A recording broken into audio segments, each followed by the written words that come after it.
de estarmos na casa de Deus, de estarmos na presença do Senhor, porque só Ele é digno de toda a honra, toda a glória, todo louvor. Quero desde já convidar a amada igreja a vir comigo vossas vidas na Epístola de Paulo a Tito, Epístola de Tito, capítulo 1, versículo de número 15. A Epístola de Tito, capítulo 1, versículo 15. Tito fica após Timóteo. Enquanto a igreja procura a Epístola de Tito, eu quero agradecer a Deus por essa honra, por essa oportunidade de poder trazer a tua santa e gloriosa palavra.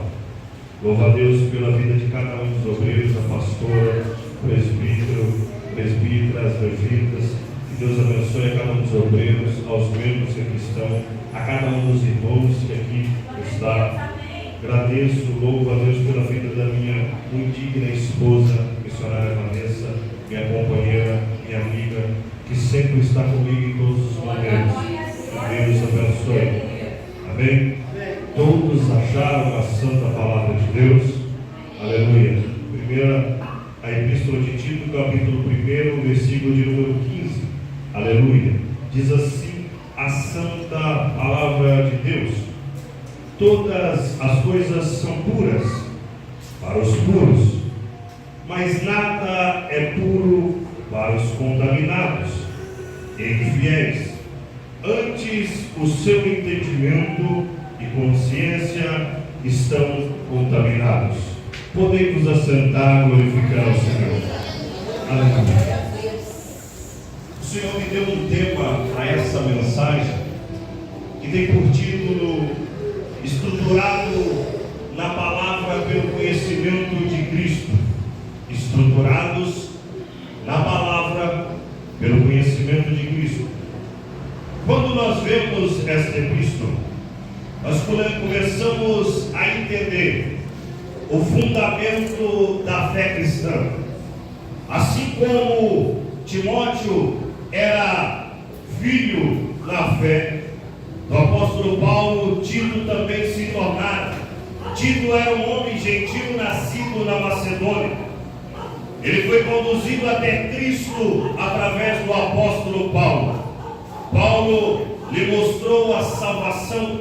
Paulo lhe mostrou a esperança. Paulo lhe apresentou o verdadeiro caminho, que agora a sua vida teria sentido, agora a sua vida teria entendimento, de que de fato o entendimento só nos é proposto quando realmente conhecemos a Cristo, quando realmente entendemos que a nossa vida vai muito além do que nós imaginamos ou pensamos, porque de fato a nossa vida cotidiana, muitas das vezes ela embaraça o nosso entendimento, frustra as nossas razões, frustra as nossas expectativas. Mas quando a nossa fé está alicerçada em Jesus Cristo, a nossa vida tem um sentido, a nossa vida agora tem um genuíno entendimento de que tudo nessa vida é passageiro, de que tudo nessa vida irá se findar, mas a nossa alma, ela é eterna, ela é preciosa, e estando nós agora firmados em Cristo Jesus, estamos andando no caminho da vida eterna, estamos andando no caminho Aleluia. da salvação, e agora sim podemos dizer que verdadeiramente a vida foi imposta sobre nossas almas. Aleluia. Paulo, ele estava contido em Jerusalém, e quando ele estava contido, alguns dos judeus, alguns apóstolos judeus, queriam piamente obrigar a Tito a fazer a circuncidação.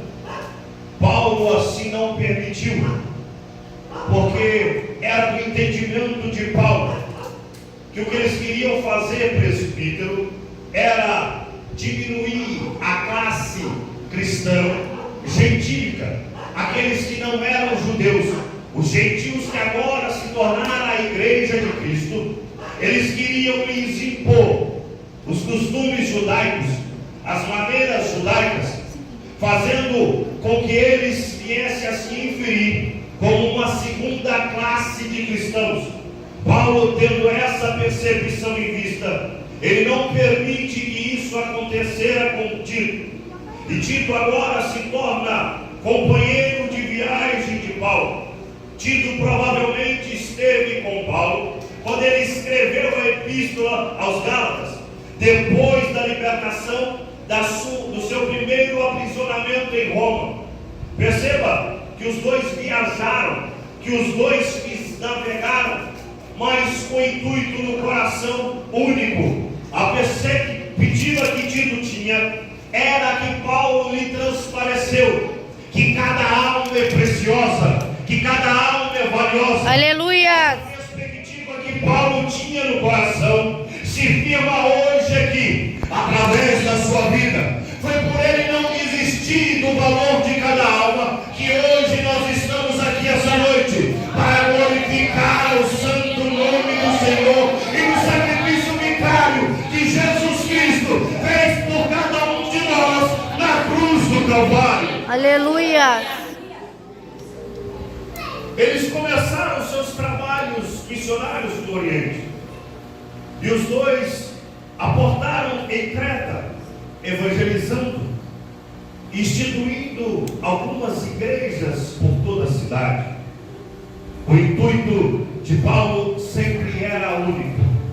O intuito de Paulo era sempre levar a conhecimento dos homens de que Cristo era Deus, de que Cristo era o Filho de Deus, e de que verdadeiramente a salvação só poderia ser concedida se verdadeiramente Cristo entrasse em nossa vida.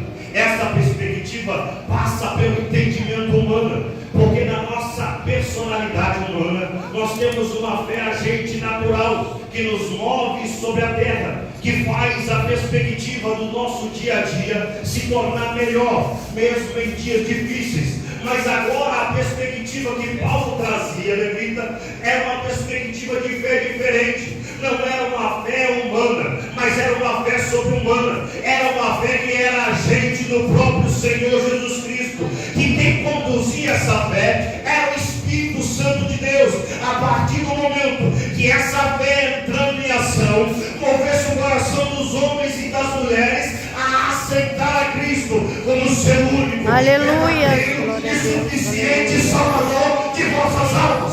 Essa fé lhe trazia a graça, um dom imerecido, um dom que nos atribui a salvação genuína que só Cristo Jesus pode nos conceder. Aleluia. Quando essa graça nos alcança e nos alcançou, abriu os nossos olhos do entendimento, abriu o coração do nosso entendimento para algo sobrenatural, para uma certeza que foi nos imposta por Cristo Jesus, que Ele nos chamou para a salvação, não para a perdição.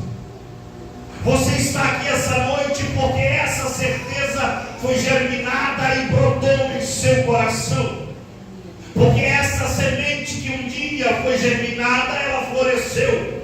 E hoje você tem total convicção de que você fora chamado, fora chamada para ser salvo e estar com Cristo para toda a eternidade. Perceba que Paulo, ele não tinha muito tempo para ficar em Creta. Ele não poderia ficar ali. Então ele dá a ordem a Tito: fique aqui. Estabeleça as igrejas, firme-as na sã doutrina, que as igrejas possam crescer dentro da palavra.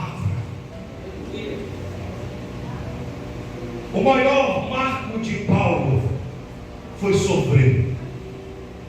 Paulo soube bem o que era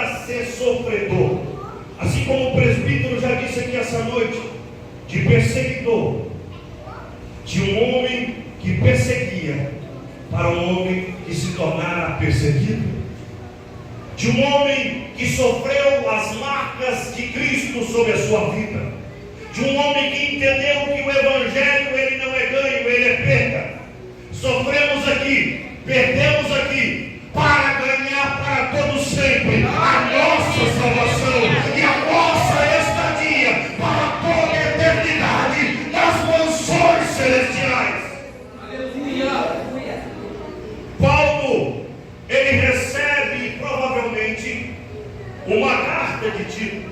É por isso que ele escreve esta carta pequena, com apenas 3 capítulos, mas introduzindo a prosseguir, ensinando a continuar firmemente na fé, a não parar, mas a entender que o chamado que lhe fora dado era grandioso, a entender que por mais que os obstáculos poderiam se levantar, maior era o Senhor a quem Tito servia. E veja, Paulo dá uma ordem: levante os anciões para exercer firmemente a sua própria autoridade e a ensinar a sã doutrina.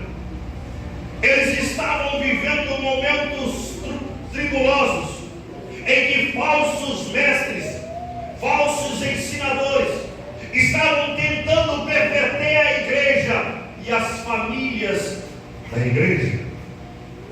Quando Paulo ele se atenta a isso, ele dá a ordem: levanta os presbíteros, levanta os obreiros, homens castos, levantem mulheres que sejam obedientes à palavra, tementes a Cristo. Paulo ele se preocupa com a formação da igreja.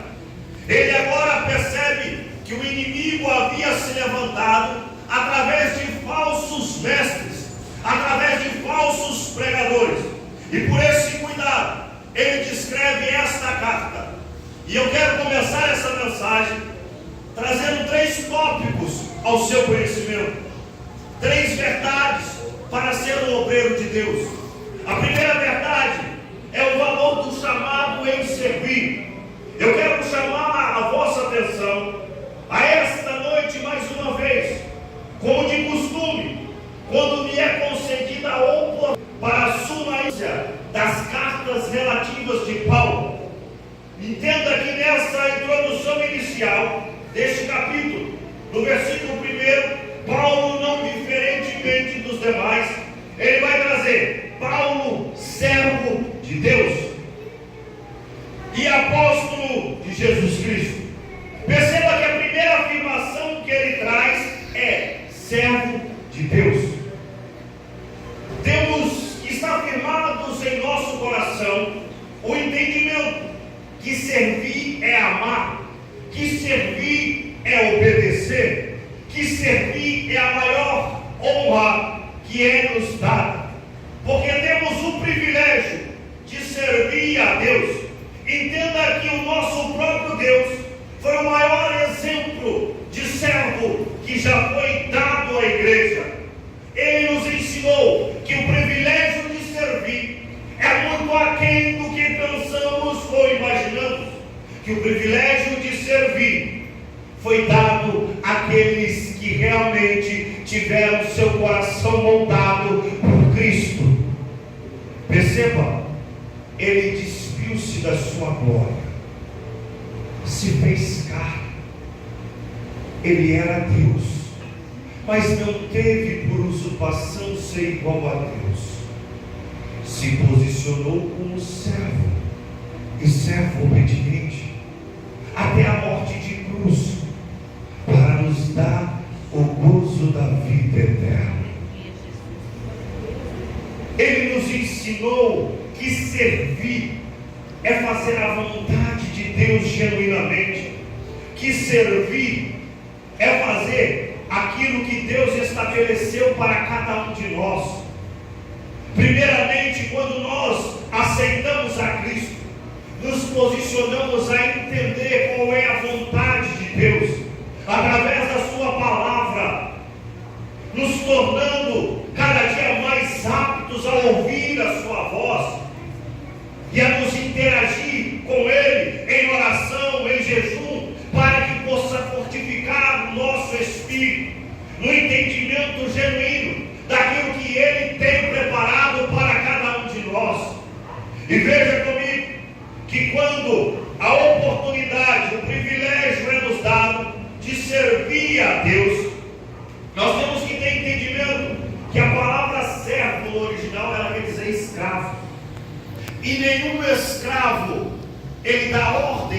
Senhor. Pelo contrário, ele obedece às ordens do seu Senhor. Só que muitas vezes isso se torna difícil a compreensão de alguns. Por quê? Não aceitam ordens, acham donos do próprio nariz, acham que sabem tudo quando não sabem nada, acham que a sua vida é regada pela sua vontade, não pela vontade de Deus, passam desapercebidos por aquilo que Deus tem para a sua vida.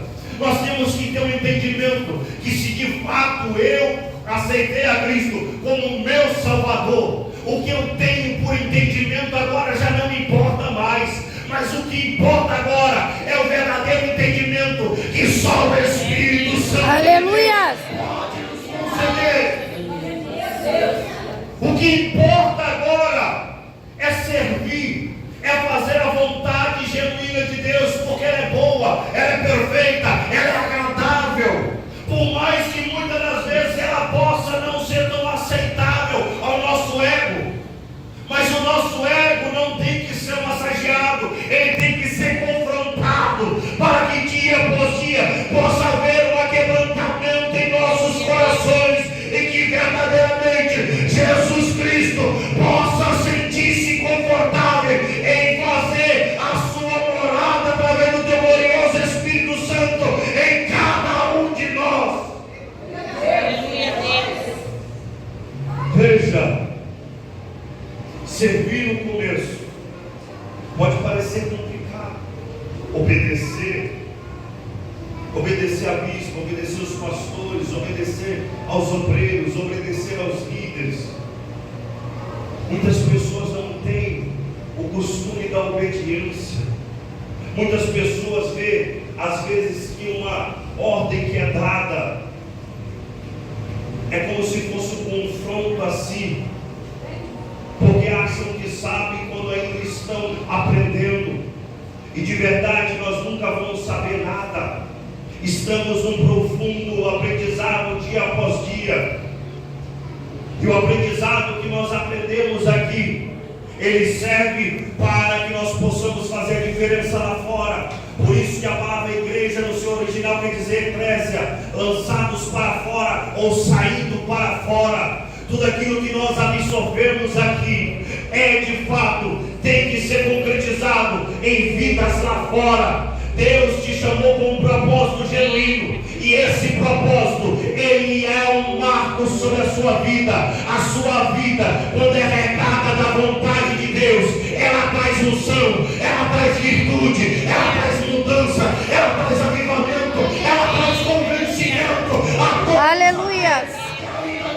Essa verdade em Cristo Jesus, porque a sua vida é regada da esperança de Cristo Jesus. Glória a Deus. Mas conforme vamos obedecendo, mortificamos a nossa carne. Mortificamos a nossa carne dia após dia. Matamos os desejos carnais. Porque conforme começamos a obedecer, andamos segundo a palavra. E a palavra é clara: guardei a tua palavra na tábua do meu coração, para não pecar contra ti.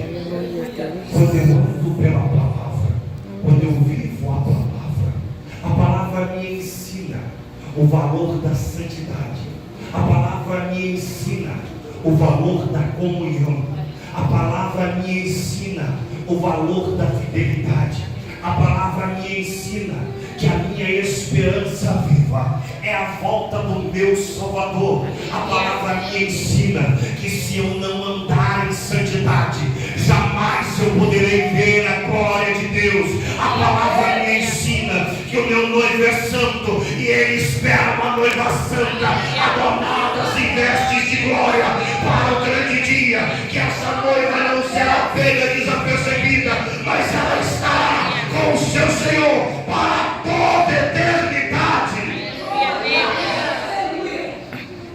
A percepção que passa agora ao entendimento daquele que obedece aos seus líderes, daquele que obedece à palavra de Deus, agora é moldada, é restaurada.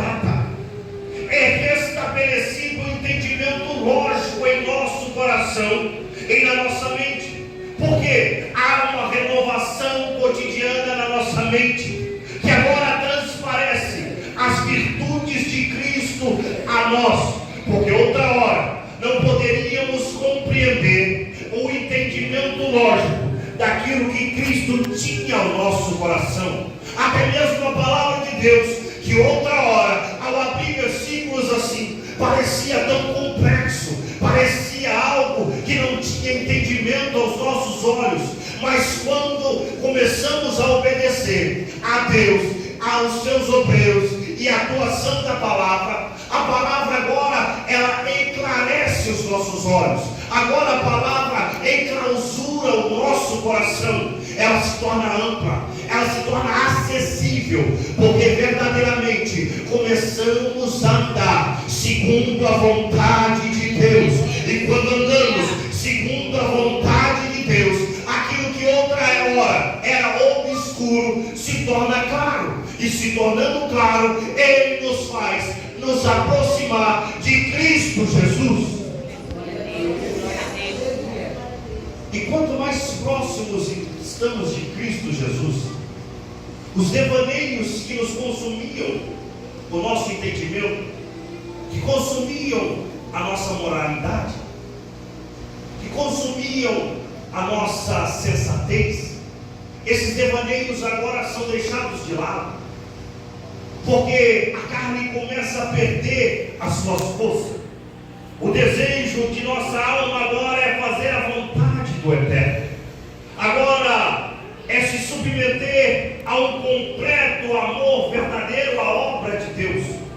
Porque agora o servo, estando alicerçado na palavra, ele começa a servir totalmente no amor, no entendimento de Deus, da sua boa obra. Porque nós começamos a compreender o valor do nosso chamado. Começamos a compreender qual é o nosso chamado.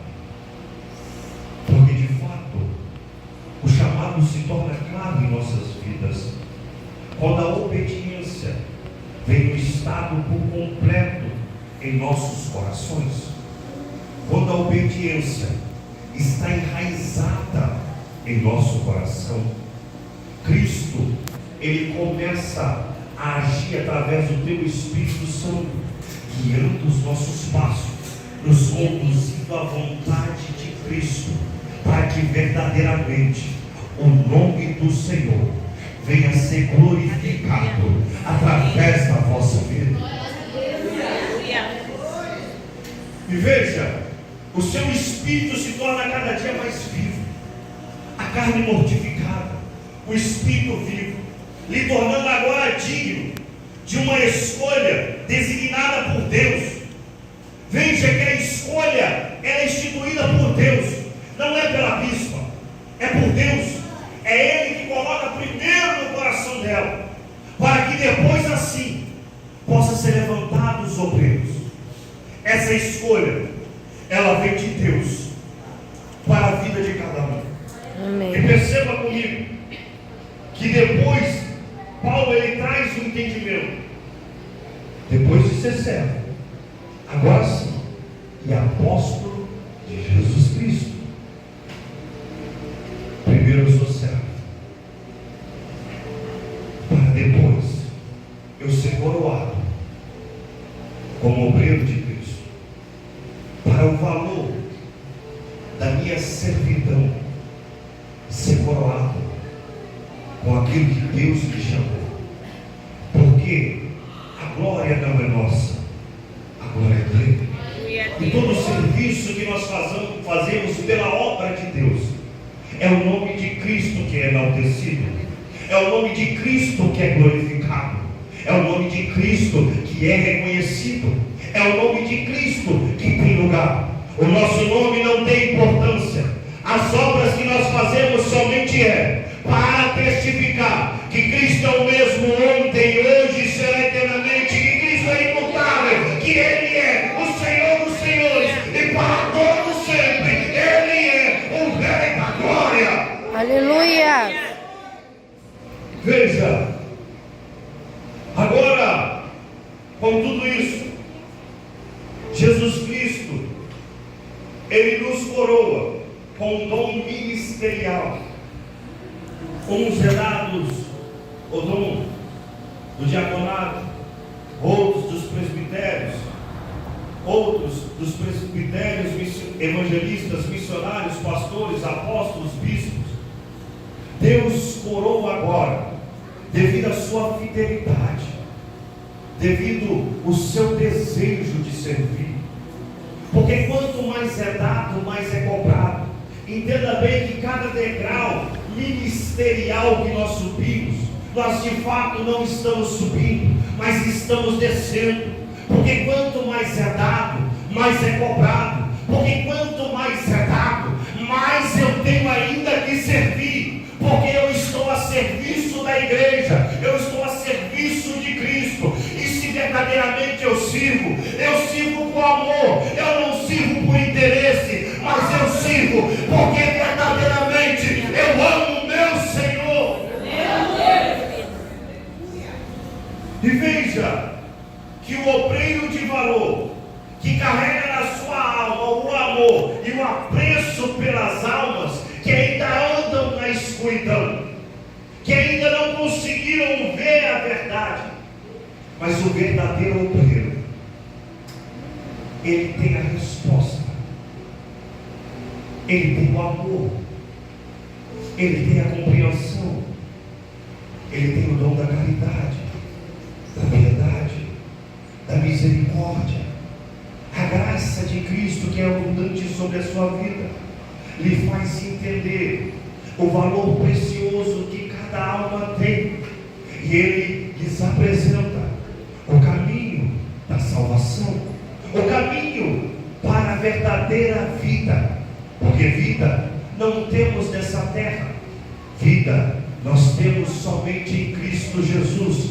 Aqui nós estamos nos preparando para a vida e vida eterna. A vida eterna só poderá ser desfrutada por aqueles que verdadeiramente aceitaram a Cristo como seu Senhor e Salvador de suas almas. Aqueles que verdadeiramente entregaram a Cristo e entenderam a preciosidade que foi lhes concedida, aceitando a Cristo como seu Senhor, libertando-os da garra de Satanás, libertando-os da condenação eterna e partindo assim rumo à glória eternal ao lado de Jesus Cristo. Segundo ponto, o obreiro preparado continua obediente. Não é porque agora somos obreiros que ainda temos que parar de obedecer. Pelo contrário, temos que ser ainda mais obedientes. Não é porque nos tornamos obreiros que nos tornamos conhecedores de tudo. Ainda continuamos sem conhecer nada. Ainda continuamos aprendendo dia após dia. E esse aprendizado se dá quanto mais eu amo a palavra de Deus, quanto mais eu me dedico a ela. Porque a palavra, ela tem que estar encaixada em nossos corações. Verdadeiramente ela tem que ter um lugar em nossos corações. Perceba comigo que após o obreiro ser aprovado, lhe é imposto algumas responsabilidades, a qual mostrará o seu valor e o amor ao próximo.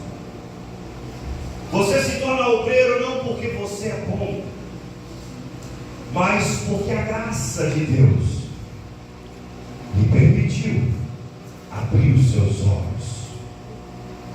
Nos tornamos obreiros porque a graça de Deus abriu os nossos olhos, tanto do entendimento lógico quanto do entendimento espiritual. A graça de Deus nos deu um entendimento, nos fazendo enxergar o quanto a nossa vida era vazia, era fútil, não tinha graça sem Jesus. A nossa vida se tornou por completa quando Cristo se tornou nosso Senhor. Quando verdadeiramente aceitamos a Cristo, a nossa vida começou a ter uma razão, um significado, uma identidade, porque agora uma nova identidade foi imposta a cada um de nós, e toda vez que nos é concedida a oportunidade de sermos reconhecidos, o reconhecimento é servos de Cristo, servos do Deus Altíssimo. Verdadeiramente, se sois servos do Deus Altíssimo, essa nova identidade, embaraçada, entrelaçada, ela está numa única razão, a razão que demonstra aonde está firmada a nossa fé.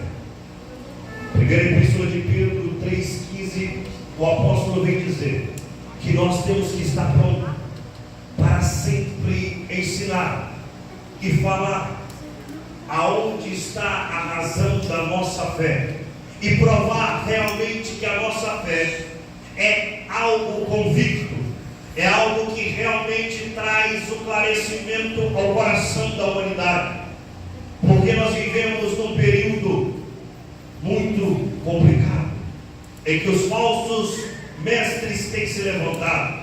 Hoje em dia, poucos sobem no altar para pegar a verdadeira palavra, pastor. Hoje em dia, nós vemos que uma pessoa não tem conhecimento da palavra, quando lhe é dada a oportunidade para pregar. O que ela faz é entregar diversas revelações e a palavra foge do contexto. Sinal que não tem um apreço pela palavra, sinal que não tem uma conexão com a palavra, sinal que de fato não ama a palavra.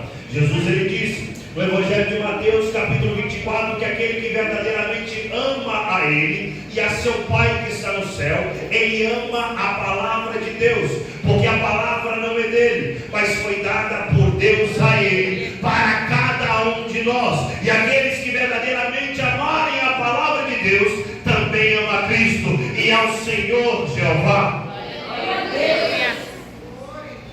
Hoje muito se é falado e pouco se é pregado, porque a falta do conhecimento tem tomado conta da igreja. A igreja já não tem mais desejo pela palavra. No momento que a palavra é pregada, vem o sono. No momento que a palavra é pregada, vem a distração. No momento que a palavra é pregada, vem o pensamento do que eu vou fazer quando sair daqui, do que eu vou fazer amanhã, de como eu vou pagar minhas contas, de como vai estar. Esse é o momento que há um abandono de Cristo na sua vida. Entenda bem, se você quer realmente que Cristo faça por você, entenda que primeiro é o reino, que primeiro é a vontade de Deus, que primeiro é o desejo pela palavra, que primeiro é andar pela palavra, porque se eu não amo a palavra, eu não amo a Cristo. Aleluia. Falta o alicerce. A igreja vem sofrendo ataques e consequências, porque não está alicerçada na palavra, porque a palavra já não é mais sólida em seu coração. O que marcou a diferença na igreja primitiva, que fez com que eles se tornassem mártires, oferecendo a sua vida ao Coliseu para ser devorado por leões, a sofrer açoites e perseguições, tendo a sua cabeça decapitada como Paulo teve.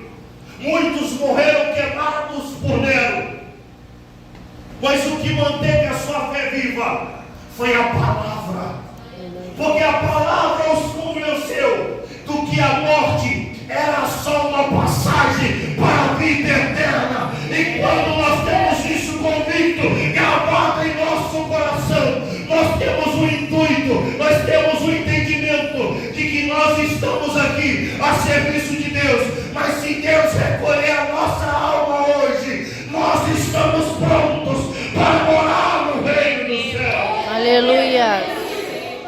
Essa tem que ser a minha e a sua certeza. Eu estava conversando hoje com meu filho e falei: se Deus pedir a minha vida hoje, eu sei que eu estarei com meu Senhor. Eu sei que eu estou salvo. Do que adianta ganhar o mundo inteiro e perder a salvação?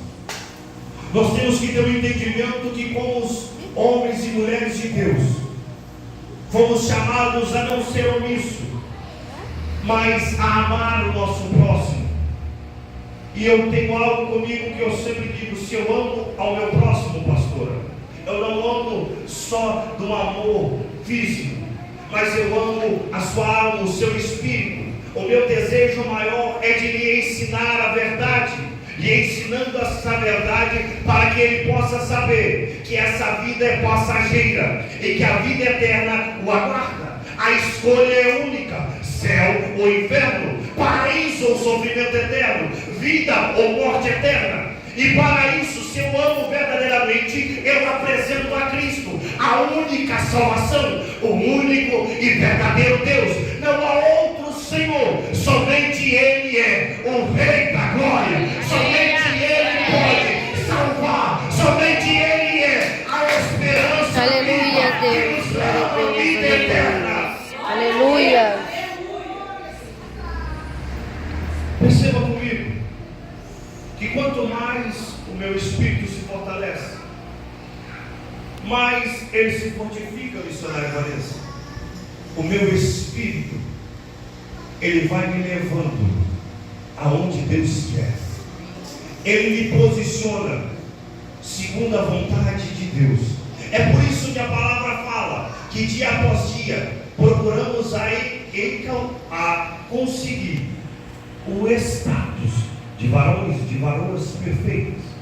Porque quanto mais o meu espírito se fortifica, mais o meu espírito se aproxima de Deus.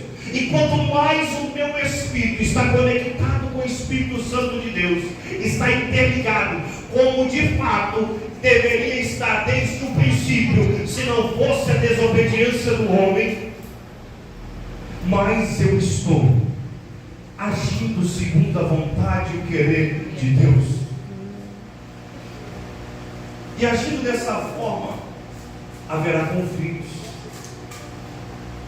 haverá guerras, haverá perseguições, acusações, desprezos. Pessoas que outra hora diziam te amar, começam a te rejeitar, começam a te tratar com indiferença, pois Jesus mesmo disse que seriam os odiados por nossos pais, irmãos, amigos, por amor ao nome dele. E perceba comigo que a maioria desses conflitos, eles são internos, são lutas diárias, e principalmente dentro do nosso âmbito familiar, aonde nós procuramos abrigo, procuramos conforto, procuramos segurança, estabilidade. É onde muitas vezes nós encontramos conflito, porque o inimigo de nossas almas, ele quer tirar o nosso foco, ele quer tirar a nossa atenção. Mas Deus me trouxe aqui essa noite para te dizer algo. Em meio a esses conflitos, é que você pode ter a certeza que o Espírito Santo de Deus já está fazendo a diferença através da sua vida. Enquanto menos você imaginar, eles estarão aqui contigo, glorificando ao Senhor e entendendo que Jesus Cristo é a salvação da vida deles. Aleluia. É através da sua vida. Por isso eu te digo: não se cale, não se detenha, continue a adorar e tenha certeza, o amor que exala dentro de você vai transparecer sobre eles, e eles vão entender que não é perseguição, mas é amor, é o desejo da salvação. Aleluia. E tudo isso se dá porque agora você já não é mais guiado pela carne. A sua carne já não tem mais desejo, a sua carne já não tem mais controle, mas o Espírito que agora está conectado com Deus, ele ganhou forças. Agora ele vem se fortificando dia após dia, e conectado com o Espírito Santo de Deus. Deus é quem te guia, Deus é quem te controla. Deus molda agora o teu caráter, Deus molda agora o teu entendimento, Deus molda agora as tuas vestes, Deus molda agora a tua fala. Deus molda agora o seu pensamento. Deus molda agora tudo aquilo que você achava ter entendimento, mas era entendimento vazio. Porque agora o verdadeiro entendimento lhe é dado pelo Espírito Santo de Deus. E não é um entendimento terreno, mas é um entendimento que vem dos céus. Porque nos céus o entendimento é verdadeiro. Porque nos céus o entendimento não depende da lógica humana, não depende da visão da ciência, mas o entendimento que vem do céu, ele perpassa as barreiras da eternidade para nos firmar para a prontidão de Cristo Jesus. Perceba comigo que quanto mais o Espírito Santo de Deus ele nos propõe isso, e quanto mais responsabilidades são concedidas, não se sinta incapaz. Porque se você já foi escolhido como obreiro, como obreira, se você já aceitou a Cristo como seu Senhor, Ele já começou a te capacitar. E algo que Paulo disse que eu guardo comigo no meu coração, que é de suma importância que você tenha guardado contigo: toda sabedoria foi lhe dada pelo Senhor. Ou seja, a sabedoria que vem de Deus, ela é muito melhor do que qualquer sabedoria humana. Qualquer sabedoria humana, ela não passa de esterco vazio, se eu não tiver o conhecimento do Espírito Santo de Deus sobre minha vida, para me guiar e me conduzir no caminho da verdade. E perceba comigo, essa capacidade, ela já está dentro de você. É por isso que Deus te levantou, é por isso que Deus te escolheu. Ore, jejue por um aperfeiçoamento e busque dia após dia o conhecimento da palavra, porque se você anda pela palavra, você caminha com Cristo. Verdade. Porque se você anda pela palavra, você está protegido de qualquer afronta maligna, de qualquer acusação maligna. O seu caráter é moldado segundo a vontade de Deus. Paulo, ele brigou para que Tito não fosse circuncidado pela seguinte razão: ele entendeu que eles queriam colocar o gentio, pastor, como uma classe inferior. Mas não somente isso, eles entenderam que os judeus, eles se consideravam na carne, mas o que de fato tinha que ser circuncidado era o coração. Porque se de fato a palavra penetrasse o coração, tivesse dentro do coração, verdadeiramente andando pela palavra, caminhamos segundo a vontade de Deus. Andando segundo a vontade de Deus, não há mal, não há inferno, não há demônio, não há nada que impeça a nossa vitória, não há nada que impeça demonstrar que verdadeiramente Cristo é o nosso Senhor. Aleluia! A circuncidação da igreja não foi feita na carne, foi feita no coração, aonde o Espírito Santo de Deus habita, aonde o Espírito Santo de Deus encontrou morada, aonde o Espírito Santo de Deus, ele traz o seu pleno entendimento para que nós possamos ser conduzidos por ele. E perceba comigo que algumas questões intrigantes foram levantadas em Creta. E quando eles percebem isso, Tito escreve a Paulo, e Paulo traz essa carta como uma recomendação, como um conselho espiritual do que ele deveria fazer. E o que ele deveria fazer era sempre buscar o crescimento da igreja e mostrar-lhes a verdade através da sã doutrina bíblica. Veja que ao levar a apostasia à igreja, falsos mestres, eles estavam levando consigo homens ao devaneio, eles estavam levando consigo homens a uma perspectiva de fé frustrada, porque toda vez que andamos por uma fé que não é a fé bíblica, a nossa fé se torna frustrada, porque procuramos aonde não pode se encontrar, porque procuramos algo que não se pode achar. Mas quando a nossa fé está alicerçada na palavra, os nossos olhos rapidamente conseguem encontrar o Rei da Glória, os nossos olhos rapidamente conseguem encontrar o nosso futuro entrelaçado com Cristo, o nosso futuro de gozo, paz, alegria, felicidade e vida eterna. Perceba que ele traz agora a refutação, além da circuncidação que os judeus queriam colocar, acerca das fábulas judaicas que os judeus crentes queriam trazer à igreja. Paulo dá autoridade e Tito refute isso, porque Tito era seu filho na fé, aprender a palavra com o apóstolo Paulo. Assim como foi mencionado aqui essa noite pelo nosso presbítero Adilson, Paulo aprendeu com um grande mestre chamado Gamaliel, um dos maiores que já teve. E agora Paulo ele ensina a Tito esta boa palavra, essa porção dessa sabedoria incrementada com a porção do Espírito, da graça, do poder, da unção, da virtude, que só o Espírito Santo pode dar à sua igreja.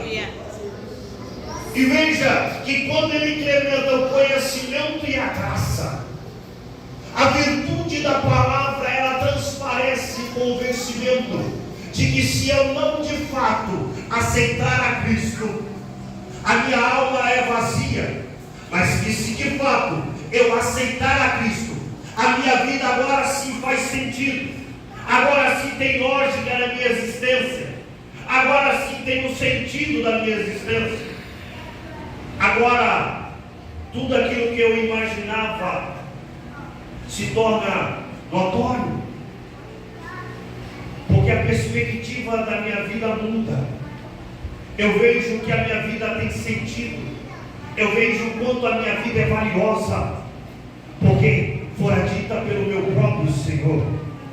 E se eu estou a serviço do meu Senhor, há um sentido da minha existência. O sentido da sua existência é trazer a presença de Deus como um marco glorificado sobre a face da terra, a qual os homens serão incapazes de questionar Cristo através da sua vida.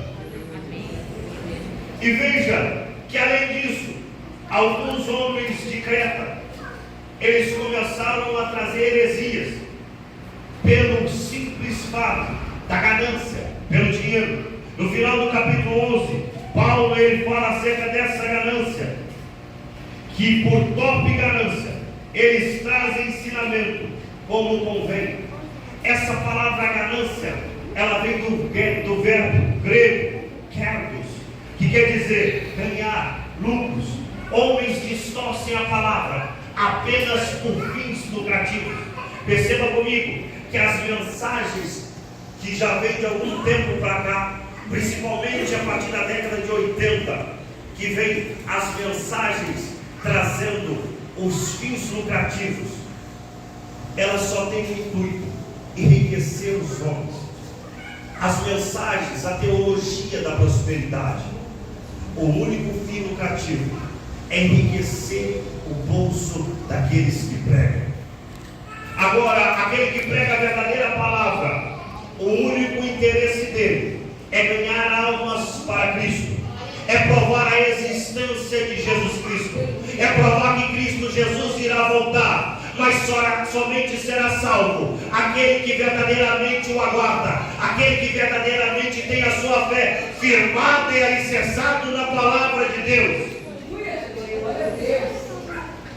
Paulo, ele exorta a aplicação da sã doutrina.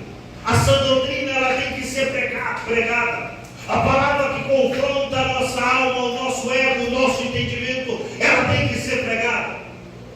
Porque quando essa palavra é pregada, o nosso caráter ele é moldado.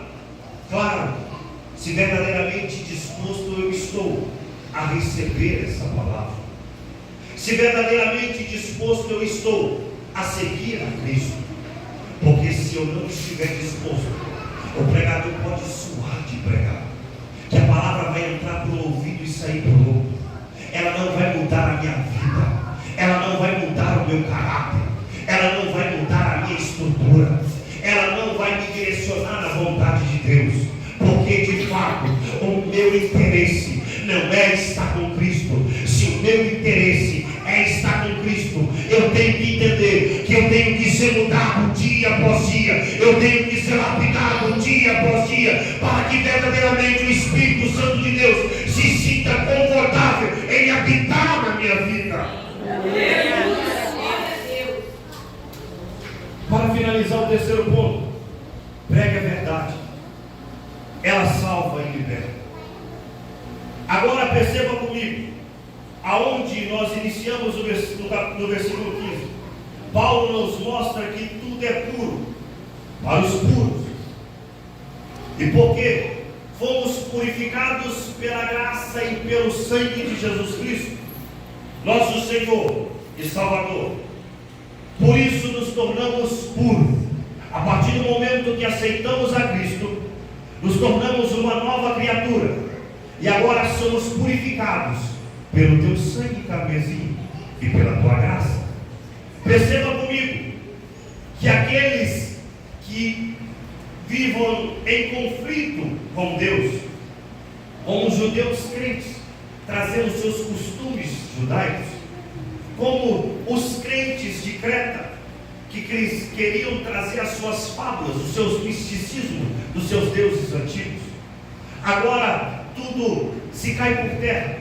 E perceba comigo que essa palavra a qual ele traz aos judeus que queriam forçar acerca do alimento, mas ele vem dizendo que tudo aquilo que é puro se torna puro, porque nós já estamos puros. E tudo foi feito por Deus. E se tudo foi feito por Deus, tudo já é puro. Mas aos infiéis, aos que não têm o entendimento sólido da palavra, que a palavra não os regenerou em Cristo Jesus, porque não aceitaram a palavra entrar no seu coração, esses são chamados de infiéis. E por serem infiéis, são chamados de impuros. E sendo impuros, tudo se torna impuro aos seus olhos. Não tendo o entendimento dado por Cristo Jesus e pelo glorioso Espírito Santo, porque sendo infiéis, são incapazes de ser moradas do Espírito Santo. Por serem infiéis, não tem como o Espírito Santo habitar sobre eles ou neles. Agora, nós que fomos purificados, aceitando a Cristo Jesus como nosso Salvador, o Espírito Santo de Deus encontrou lugar para habitar em nós. E os nossos olhos e a nossa mente se abriu ao entendimento de Cristo, não ao entendimento que nós tínhamos por certo, porque o entendimento que nós tínhamos por certo antes, agora não existe mais. Mas o entendimento que nos é dado, esse sim. Observe que neste versículo há duas palavras gregas que comprovam a total forma de entendimento dos homens impuros. A primeira é acerca da palavra entendimento, que no grego quer dizer nous, mente, entendimento.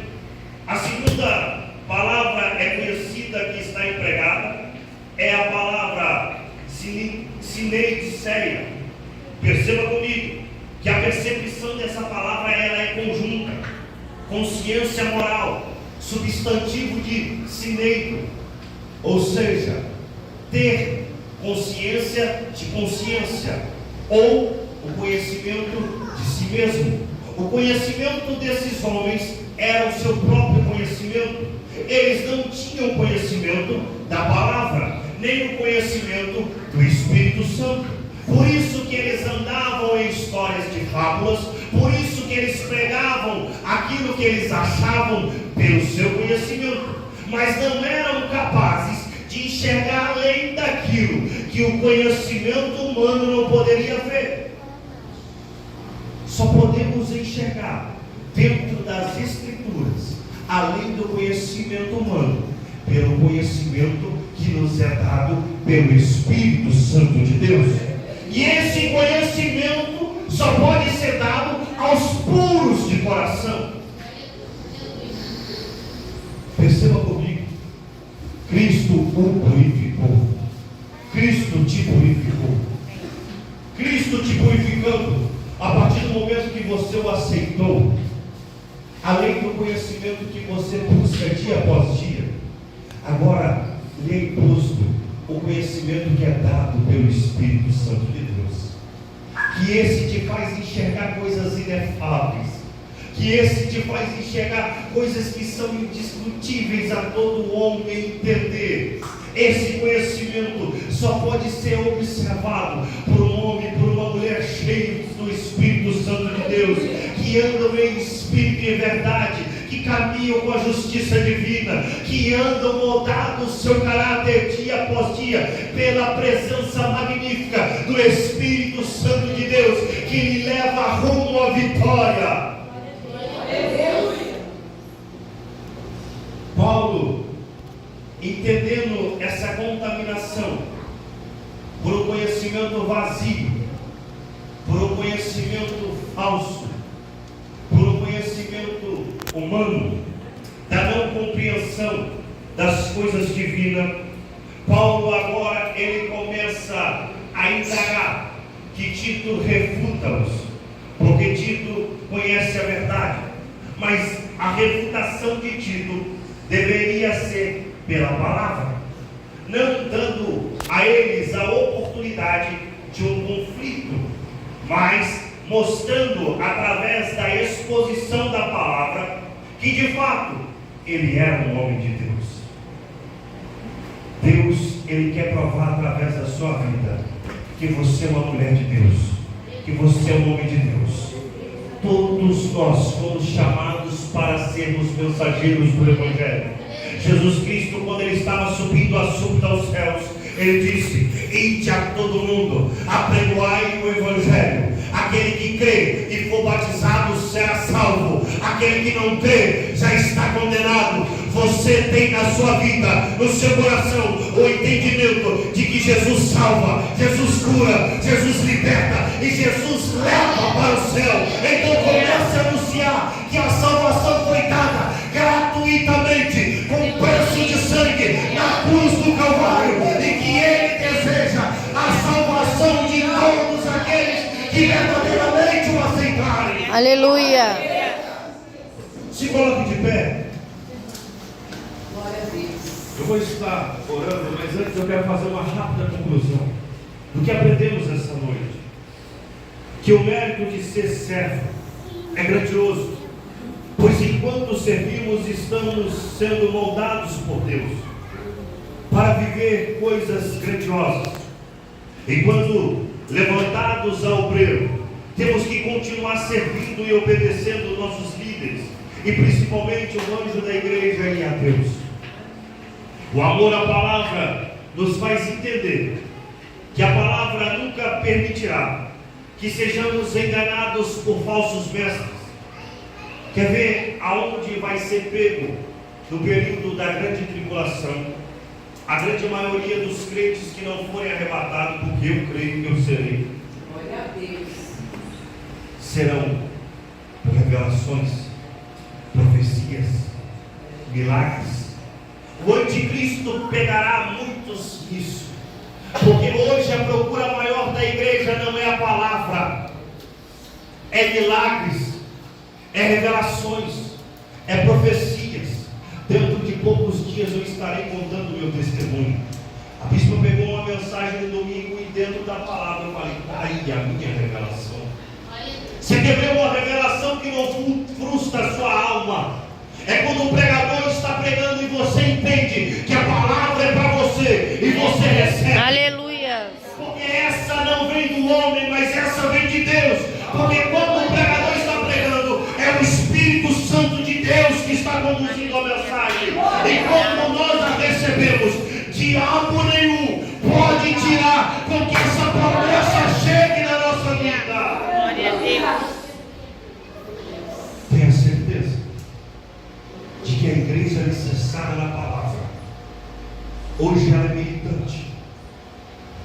chegará o dia que ela será triunfante nos céus de glória. Feche seus olhos. Grandioso Deus e eterno Pai, Senhor, eu te agradeço, ó Pai, por essa rica e gloriosa oportunidade que o Senhor me concedera essa noite, ó Pai. Pai, a tua palavra foi apregoada aqui, Pai. Aqui estão os teus servos, aqui estão as tuas servas, Pai, que de fato reconhece o Senhor como o seu único, verdadeiro e suficiente Salvador de vossas almas. Estão dispostos e dispostas a te servir verdadeiramente, fielmente e piamente a tua palavra. Pai, que o teu glorioso Espírito Santo dia após dia venha renovar o nosso entendimento, para que o nosso entendimento não esteja apenas alicerçado no que conhecemos terrenamente, mas que o nosso entendimento possa ser brotado genuinamente pelo teu Espírito Santo, nos levando a entender coisas que são inexplicáveis, coisas que são inefáveis, coisas que não são compreendidas pela razão humana, mas que de fato é vivenciado por todo aquele que verdadeiramente serve ao Senhor como seu único e verdadeiro Deus. Pai, aqui estão os seus filhos, aqui estão as suas filhas, com o coração abertos nessa hora, Pai, e todo aquele que receber a tua palavra aqui essa noite, que saia daqui impactado, mudado pelo teu poder, e que o convencimento da sua palavra irá germinar sobre os corações deles, irá brotar sobre cada coração, irá vir divinamente o entendimento pelo teu Espírito Santo,